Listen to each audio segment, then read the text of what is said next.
We recently wrapped up our sea buckthorn harvest, our seaberry harvest, where we collect for the most part by cutting branches of ripe fruit of the beautiful sea buckthorn. I think I documented this and I'll link to the video here if you're interested in seeing that process.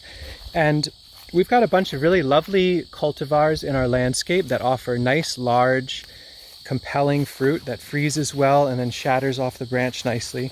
We also have some ancient varieties, and those are pretty rad too, and that's what we're getting into today. These are some of our cultivar plants. They are absolutely done. We're in mid-September here on our way towards fall, and for the most part the cultivar sea buckthorn in New York State, Zone 5B, 6A, average New England, Northeast crop happens around August 1st, somewhere around there, and that's an awesome time to harvest.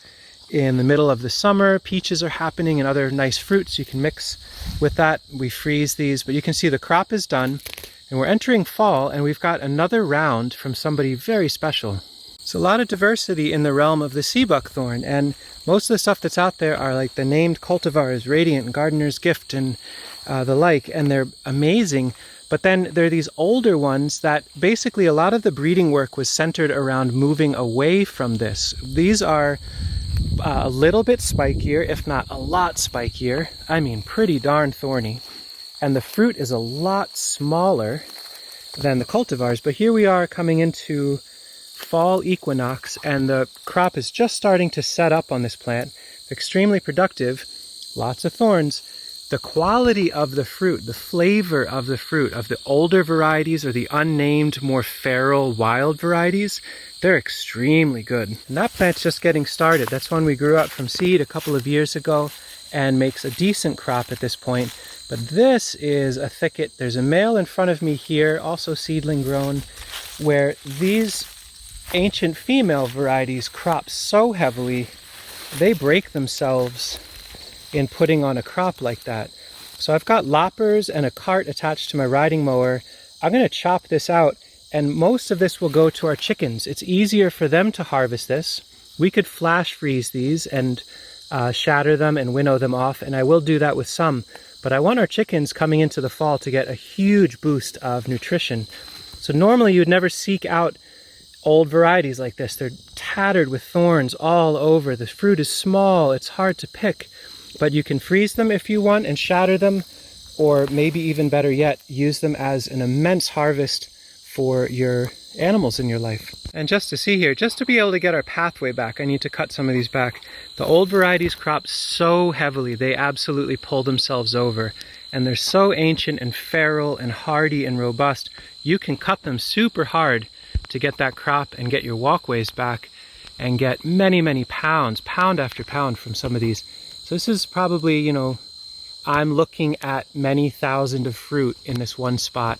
I could cut that one branch there, and that would provide an immense amount of protein and fat and minerals for chickens or turkeys for days and days and days.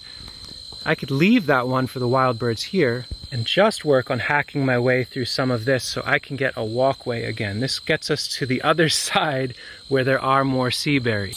This is a single lopper cut of a single branch blocking a few feet of pathway of this ancient type of seaberry. So this was one stroke. You could imagine, and we only have a handful of plants right now. Maybe it's like a 64th of an acre of seaberry of this type. Imagine multiple acres where you've got animal grazing systems or you've got poultry systems where you don't even have to cut them, you just wait for them to fall, or you simply cut them so they drop down to where the animals are. This is one cut of the lopper of management I needed to do anyway to be able to walk through an area. It's cool to know how many plant allies there are out there that put tons of nitrogen into the soil and provide just immense amounts of food and medicine, pretty much on an annual basis with no browse from deer or rabbits and no stress from either wet or dry or cold or hot. That red friend happened to be an autumn olive that met all that criteria, but these orange crew right here, the sea buckthorn, a little bit even more beyond with the amount of just straight up fermented, intense, beautiful medicinal citrus that they crank. Hardy to negative 40 Fahrenheit, something like that. These are some of the hardiest, most abundant and productive plants I've ever met in my life, and I like to hang with a lot of different plants. This crate can be packed into, I like pillowcases and putting them in chest freezers for about 3 or 4 days, and then hitting those pillowcases with sticks, pouring them out into a bowl, and winnowing. I talked about this in a past video, but this will actually be a very easy process to get individualized frozen fruit for juice and the like. And this crate came from pruning back this plant just enough to get it tall enough that I can go through there. I didn't even harvest everything up above me. And I think at this point, there's so much in the landscape. We can harvest what blocks our way and what covers our old apertures and things that are above our heads. I used to cut all that to freeze it, but now we have enough. Let's leave all that so the birds, where it's easiest and safest for them to land up high, pick fruit and leave, they can have free choice on the rest of it, and we can partition the harvest. Tons of these look like there's more fruit than leaves. I don't know how they're able to make so much juice and mineral and protein and oils and all this stuff from the little bit of leaf that they have. It's kind of crazy. This is the partial exploratory harvest of a single plant of an old school sea buckthorn line. So not a named cultivar, but rather a seedling that we grew out from plants like this that we had access to. And hopefully throughout this video, you've gotten a sense. Named cultivars and grafts and all those things, amazing. That's so cool. You get really big fruit, you get this, you get that, attributes you like. Everybody's cool. All these different varieties are neat. How do we change our aesthetic and our use case? So by cutting and freezing and processing that way, all of a sudden the thorns, the small fruit, none of that is problematic for us.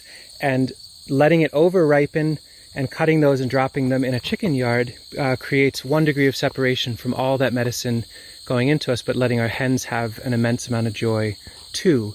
So these are plants that are so hardy, so easy to plant once they get going.